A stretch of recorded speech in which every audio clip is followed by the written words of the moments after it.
जहां जाइए पढ़ा से पढ़ा आदमी, समझदार व्यक्ति यही पूछता है, सब बात तो प्रशांत जी ठीक है, आपका हर बात मान लिए, जाति से कैसे निपटिएगा? हम आपको बताते हैं जाति से कैसे निपटेंगे।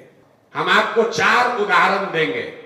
1984 में इस देश में राजीव गांधी के नेतृत्व में कांग्रेस की सरकार बनी।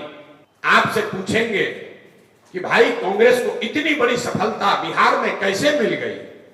राजीव गांधी के जाति के बहुत लोग तो बिहार में नहीं रहते हैं, तो कोई समझदार व्यक्ति खड़ा होकर कहेगा कि वोट भैया जो इंदिरा गांधी की मृत्यु हुई उसके बाद जो सहानुभूति की लहर चली उसमें सब जात पात लोग भूलकर कांग्रेस को वोट दे दिया। कर्पूरी ठाकुर जैसे बड़े लीडर चुनाव हार गए। आप इस बात को कागज पर लिख लीजिए कि 84 में एक बड़े नेता की मृत्यु हुई, एक बड़ी घटना हुई, और उस घटना से की सहानुभूति से उपजी हुई लहर से समाज में जाति पाति टूट गया। फिर पूछेंगे 1989 में क्या हुआ? जनता दल ने पूरे बिहार झारखंड को स्वीप किया, बीपी सिंह प्रधानमंत्री बने। जनता दल को कैसे वोट मिल गया? बीपी सिंह के जाति के तो 3% लोग रहते हैं बिहार में। तो आप में से लोग बताएंगे कि भैया जात का बात कहां है? उस समय तो बोफोर्स इतना बड़ा मुद्दा हो गया, पूरा देश में भ्रष्टाचार के नाम पर, बोफोर्स के नाम पर नारा हुआ, राजा नहीं फकीर है देश की तकदीर है। लोगों ने जाकर कांग्रेस राजीव गांधी को हटाने के लिए, बीपी सिंह को जिताने के लिए वोट दे दिया। इसको भी लिख लीजिए। फिर आपसे पूछेंगे 2014 में क्या हुआ? लालू नीतीश जातीय समीकरण सब धरा का धरा रह गया, भाजपा वाला 30, 32, 35 सीट जीतकर चला गया। आप लोग बताएंगे कि भाजपा का यहां ताकत थोड़े ना है, वो तो 14 में जो मोदी जी का लहर चला उसमें भैया युवा बुजुर्ग सब आदमी जाकर मोदी को वोट दे दिया। इसको भी लिख लीजिए। फिर पूछेंगे 2019 में क्या हुआ? 40 में 39 सांसद एनडीए का जीत गया। आप बताएंगे कि भैया बहुत कांटे का मुकाबला था।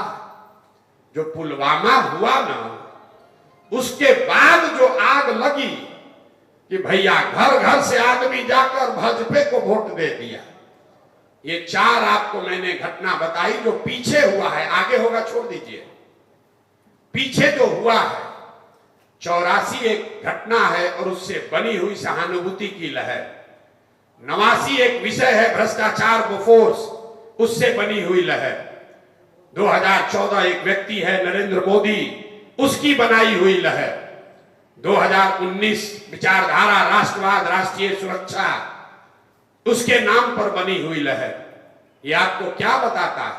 अगर कभी कोई व्यक्ति, कोई विषय, कोई घटना, कोई विचारधारा समाज के इमेजिनेशन को, समाज के विश्वास को जीत ले, तो समाज में ये ताकत है कि वो जातियों से ऊपर उठकर वोट करता रहा है। आगे करेगा कि नहीं छोड़ दीजिए, ये आपको प्रमाण दे रहे हैं। फिर आपको काहे लगता है कि जाति पर वोट पड़ता है? हम बता रहे क्यों लगता है। क्योंकि हमने 4 इलेक्शन का उदाहरण दिया, बीच में 5 गो और हुआ, उसमें ऐसा कोई बात नहीं हुआ। तो जब कोई व्यक्ति नहीं है, कोई विषय नहीं है, कोई अलग दिखने वाली विचारधारा प्रयास नहीं है, तो समाज भी कहता है कि दोनों जो लड़ रहा है तो एक जैसा है, तो चलो अपने जाते वाले को दे देते हैं। जब कुछ नहीं है तो अपने जाते को पकड़ लेते हैं। अब कुछ आदमी इसमें ऐसा है जो मानेगा नहीं, कहेगा भाई तो लोकसभा का आप उदाहरण दिए हैं, विधानसभा में जात ज्यादा चलता है, तब आपको एगो विधानसभा का उदाहरण दे देते हैं। 2010 में नीतीश कुमार और भाजपा एक साथ लड़े और इस बिहार के इतिहास में सबसे ज्यादा 206 सीट जीतकर वो लोग आए। सामने उनका मुकाबला था लालू जी, कांग्रेस और रामविलास पासवान जी, तीनों एक साथ मिलकर लड़ रहे थे। तब मोदी भी नहीं थे, तब अमित शाह नहीं थे, भाजपा की इतनी ताकत नहीं थी, लेकिन फिर भी बिहार की जनता ने उस एनडीए को 206 सीट जिताया था। 2020 में फिर मुकाबला हुआ, एक बार फिर भाजपा और नीतीश कुमार एक साथ और सामने से लालू जी और उनका लड़का रामविलास जी तो रहे नहीं, और कमजोर कांग्रेस, मतलब उनका जिनसे मुकाबला था उसकी ताकत कम हुई।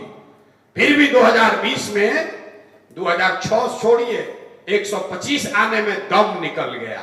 तो एनडीए को जिन जातियों ने वोट दिया था 2010 में, वो सब लोग बिहार छोड़कर चला गया नहीं।